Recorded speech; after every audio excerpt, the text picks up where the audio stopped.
Hello everyone and welcome back to the Perfect French with Dylan. Today we have the third lesson where we're going to talk about the infinitive in French, where to add an infinitive in a sentence.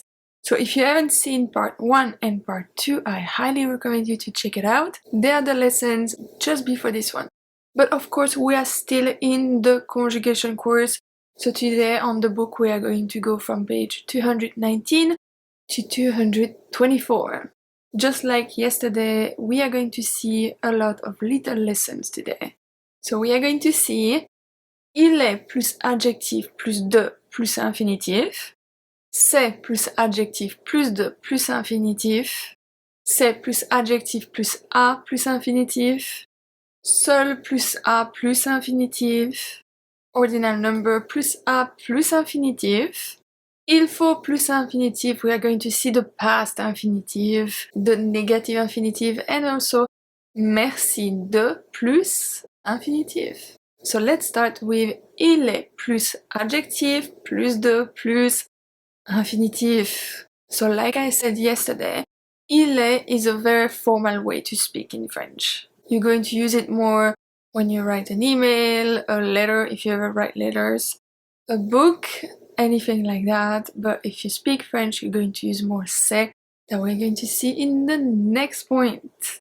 So être is also an impersonal verb, so the adjective is going to stay masculine singular.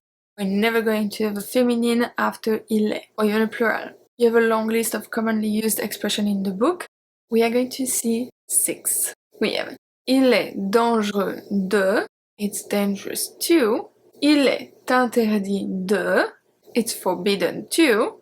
Il est facile de, it's easy to. Il est impossible de, it's impossible to. Il est possible de, it's possible to. And the last one, il est inutile de. Il est inutile de, it's useless to. 3 sentences. Il est interdit de fumer à l'intérieur. Il est interdit de fumer à l'intérieur. It's forbidden to smoke inside. Il est impossible de réparer cette voiture. Il est impossible de réparer cette voiture. It's impossible to fix this car. And the last one, il est dangereux de jouer avec le feu. Il est dangereux de jouer avec le feu. Do not play with fire.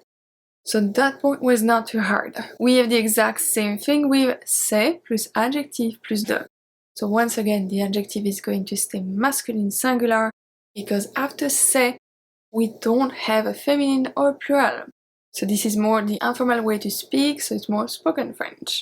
C'est interdit de, it's forbidden to. C'est difficile de, it's difficult to. C'est bien de, it's good to. C'est dommage de, it's too bad to. C'est bien de changer d'air. C'est bien de changer d'air. It's good to change air. C'est difficile de se détendre. C'est difficile de se détendre. It's difficult to relax. So we have the exact same construction in English. It's difficult to relax. First exercise today, you can do the exercise 10.11. Now we have c'est plus adjective plus a plus infinitive. We use this construction to refer to something that was previously mentioned in the conversation. For example, c'est bon à savoir, c'est bon à savoir, it's good to know. So you never say it's good to know in English out of the blue. Obviously, you're following a conversation. So you're talking about something that was previously mentioned in the conversation. Well, that's the same in French. C'est bon à savoir. Or we also have c'est difficile à dire, c'est impossible à dire. C'est difficile à dire, c'est impossible à dire. This one is interesting because for the first time since we are seeing the infinitive, we don't have a verb before the preposition before the infinitive. We are going to have a pronoun. So we have seul plus a plus infinitive. And here we have 6 possibilities that changes with gender and number. So we have le seul a, masculine, singular masculine. The only one who, La seule A, féminine, the only one who. Les seuls A, masculine plural. Les seuls A, féminine plural. And then we have also nombreux, nombreuses. Nombreux, nombreuses. So many, many. Il est le seul à comprendre son écriture. Il est le seul à comprendre son écriture. Les seuls à avoir la réponse sont ses tantes. Les seuls à avoir la réponse sont ses tantes. We have some family mystery here. And then if we see with nombreux et nombreuses, we have ils sont nombreux à attendre des nouvelles. Ils sont nombreux à attendre des nouvelles. Or, elles sont nombreuses à arrêter leurs études. Elles sont nombreuses à arrêter leurs études. You can pause this video and do the exercise 10.12. So just like we saw with seul, now we have ordinal number plus a plus the infinitive. So once again, we don't have a verb right away before a. I'm going to give you 6 possibilities again, but you know, ordinal numbers, we have a lot for each single number, so let's just focus on 6. We have le premier A, masculine, la première A, féminine, so both singular, les premiers A, masculine plural, les premières A, féminine plural, then we have le deuxième A, masculine singular, la deuxième A, feminine singular, etc., etc. We have a lot, not going to do them all. In sentences, il est le premier à aller à l'université. Il est le premier à aller à l'université. Elles sont les deuxièmes à me dire ça. Elles sont les deuxièmes à me dire ça. To practice, you can do the exercise 10.13. Probably my favorite one, il faut plus infinitive. We are going to see that in 2 lessons when we see everything about subjunctive. Il faut, when it's followed by que, is going to be the subjunctive. But when there is no que, when we add the verb right after, the verb is going to be an infinitive verb. Let's see 2 sentences. Il faut partir maintenant. We must leave now, we have to leave now, it's necessary to leave now. A lot and lot of translations. A very interesting one. Il faut aller faire des courses. Il faut aller faire des courses. We have to go grocery shopping. So here we have to go, aller, and then when we say grocery shopping, first we use the expression faire les courses, to do the groceries. So, il faut aller faire les courses. So here we have 3 verbs following each other, including 2 infinitives. To practice, exercise 10.14. Only 3 points left, now we are going to see the past infinitive. So this is very easy, this is a compound tense, so we have the 2 parts. So we are going to have the first part, it's going to be either the verb avoir ou être, infinitive, followed by the past participle of the verb. So for example, we have chanter, avoir chanté, partir, être parti, se préparer, s'être préparé. So to know if you have to conjugate a verb with avoir ou être, you can refer to the lesson that we've seen before at the beginning. The verbs always keep the same auxiliary no matter the tense. So for example, in a sentence, nous vous remercions d'être venus.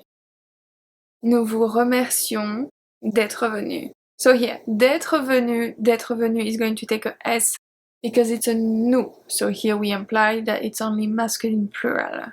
So because it's a compound tense, it's going to follow all the same rules as a conjugation with être all the time. After the preposition after, après, the infinitive is always a past infinitive. Je suis parti après avoir rendu les clés. Je suis parti après avoir rendu les clés. Il est fatigué après avoir mangé. Il est fatigué après avoir mangé. After the verbs se rappeler de, se souvenir de, the infinitive is also always a past infinitive. It's easy to remember, so here we talk about memories. Se souvenir de, se rappeler de, so we're talking about something that happened in the past. Therefore, the past infinitive. For example, je ne me rappelle pas d'avoir commandé ça. Je ne me rappelle pas d'avoir commandé ça. Est-ce que tu te souviens d'avoir fermé la porte? Est-ce que tu te souviens d'avoir fermé la porte?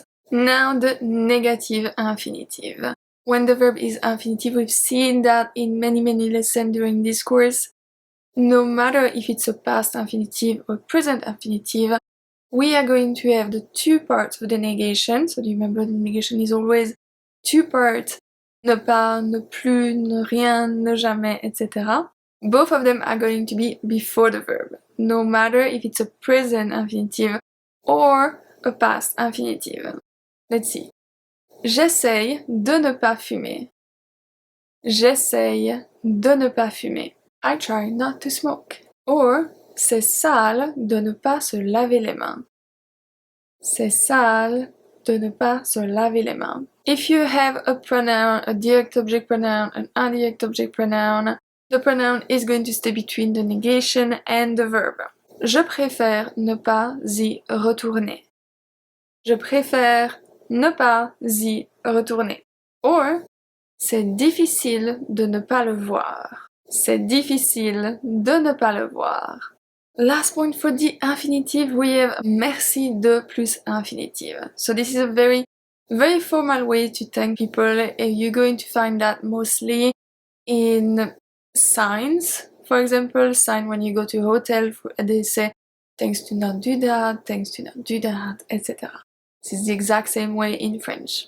So we have merci d'arriver tôt. Merci d'arriver tôt. Or, merci de fermer les fenêtres. Merci de fermer les fenêtres.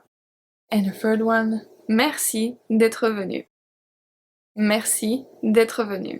That's it for the infinitive. Tomorrow we are going to see how to conjugate a verb in the subjunctive. And then we are going to see when to use the subjunctive. So we have quite a few long lessons coming up, but I assure you it's going to be worth it. So I will see you tomorrow. À demain.